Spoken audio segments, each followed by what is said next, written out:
श्री स्वामी समर्थ. मला भरपूर कमेंट येतात की ताई, कुलदेवीची सेवा कशी करायची? दररोजची म्हणजे आपण मंगळवार किंवा पौर्णिमा तर सेवा करतोच, पण आपली जी दररोजची नित्य सेवा असते, जशी आपण स्वामींची सेवा करतो, तशीच आपल्या कुलदेवीची पण सेवा आपल्याला करावी लागते. तर ती कशी करायची, तर आज आपण पाहणार आहोत. आणि काय होतं ना, तुमचं 3.5 शक्तिपीठापैकी कोणतंही कुलदैवत असो, तुमची रेणुका माता असो किंवा तुळजाभवानी माता असो किंवा लक्ष्मी माता असो, कोणीही असो, तर आपल्याला त्याची नित्यसेवा करावी लागते. आता नित्यसेवा काय करायची, तर तुमच्याकडे सगळ्यात अगोदर हा असा कुलदेवीचा टाक असायला हवा. हा आता रेणुका मातेचाच टाक आहे आणि हा तांदळा मी नंतर बनवून घेतला. पहिल्यापासून मी या जो रेणुका मातेचा टाक आहे, याच टाकावरती मी सेवा करते. आता जसा हा रेणुका मातेचा टाक आहे ना, तर तसंच आमचं कुलदैवत पण आहे. तर कुलदैवताचा पण मी हा खंडेराव महाराजांचा टाक बनवून घेतलेला आहे. हे तुम्हाला कुठल्याही सोनाराच्या दुकानामध्ये मिळून जातात बरं का. तर हे 2 टाक आहे. तुमच्याकडे देवीची मूर्ती असो किंवा नसो, पण तुमच्याकडे हे 2 टाक असणं खूप गरजेचे आहे. आणि तुमच्या घरामध्ये जर कुलदेवीची तुम्ही सेवा करत आहात, तर मेन म्हणजे मुख्यतः तुमच्याकडे हा जो मंगल कलश आहे, मंगल कलश असणं खूप गरजेचं आहे. कारण की मंगल कलश हे मांगल्याचं प्रतीक आहे ना. आपल्या घरामध्ये समृद्धी, भरभराट, कुलदेवीचे वास या मंगल कलशामुळे असतो. तर आता चला आपण बघूयात की कुलदेवीची सेवा कशी करायची. आता तुमच्याकडे दररोजचं सांगते मी. तुमच्याकडे हा कुलदेवीचा टाक आहे, हा एका ताटामध्ये घ्यायचा आहे आणि याला दररोज आता सपोज आमच्या कुलदैवत रेणुका माता आहे, तर मी ह्या टाकावरती ओम श्री रेणुका देव्याय नमः, ओम श्री रेणुका देव्याय नमः हा मंत्र म्हणून म्हणून मी याच्यावरती अभिषेक करत असते. तर असा दररोज मी 11 वेळा अभिषेक करते.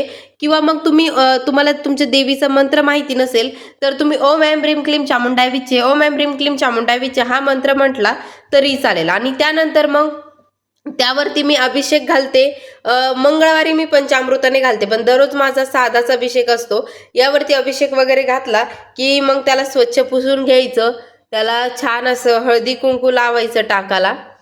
हळदी कुंकू लावत असताना तुम्ही तुमच्या देवीचा मंत्र जाप चालूच ठेवायचा आहे.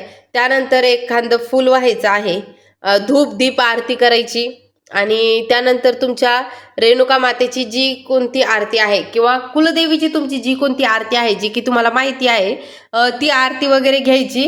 किंवा मग तुम्ही फक्त दुर्गे दुर्गट भारी ही आरती जरी घेतली ना तरी चालेल, पण आपल्याला कुलदेवीची सेवा करणं खूप गरजेचं आहे. आता त्यानंतर काय करायचंय, तुमच्या घरातला हा जो मंगल कलश आहे ना, तर ह्या मंगल कलशालाही तुम्हाला मंगळवार, शुक्रवार, पौर्णिमा यातलं पाणी बदलायचं आहे. आणि दररोज काय करायचं, फक्त त्यालाही हळदी कुंकू व्हायचं आहे. आता असं बघा, मी साधं हळदी कुंकू लावत होते, त्यामध्येच ओम म्हटल्यासारखं झालंय बघा. हे असे कुलदेवी छोटे मोठे अनुभव असतात आपल्या कुलदेवीचे, जे की आपण जर मनापासून सेवा केली ना कुलदेवीची, तर अनुभव हे 100% येतातच. आणि असं म्हणतात की आपण नाही कुठल्या देवाचं केलं तरी चालेल, पण आपल्याला आपल्या कुलदेवतेचं करणं खूप गरजेचं आहे. आणि हा नारळ सतत ओला पाहिजे घरामध्ये. तुम्ही ठेवतानाच असा चांगला मोठा तांब्या घेऊन त्यामध्ये ठेवा, जेणेकरून नारळाला 1-2 महिने झाले की कोंब आला पाहिजे. आणि घरात नारळाला कोंब येणं अतिशय शुभ मानलं जातं. आता उद्याच्या व्हिडिओमध्ये आपण हे खंडेराव महाराज आहे, कुणाचे भैरवनाथ जे आहे ते असतात कुलदैवत. आता आमचे खंडोबा महाराज आहे, तर खंडोबा महाराजांची काय नित्यसेवा करायची हे आपण उद्याच्या व्हिडिओमध्ये पाहूयातच. पण आता आता हे झालं आपला अभिषेक वगैरे देवीचा झाला. त्यानंतर आपल्याला वाचन वगैरे काय करायचंय, तर तुमच्याकडून वाचन जरी नाही झालं ना, तर काय करायचं, आपली जी नित्यची देवपूजा आहे ती झाली ना, त्यानंतर एक माळ ओम ऐं ह्रीं क्लीं चामुंडाय विचे हा नवार्ण मंत्राचा जप करायचा आहे आपल्याला. म्हणजे जप अतिशय सोपा आहे.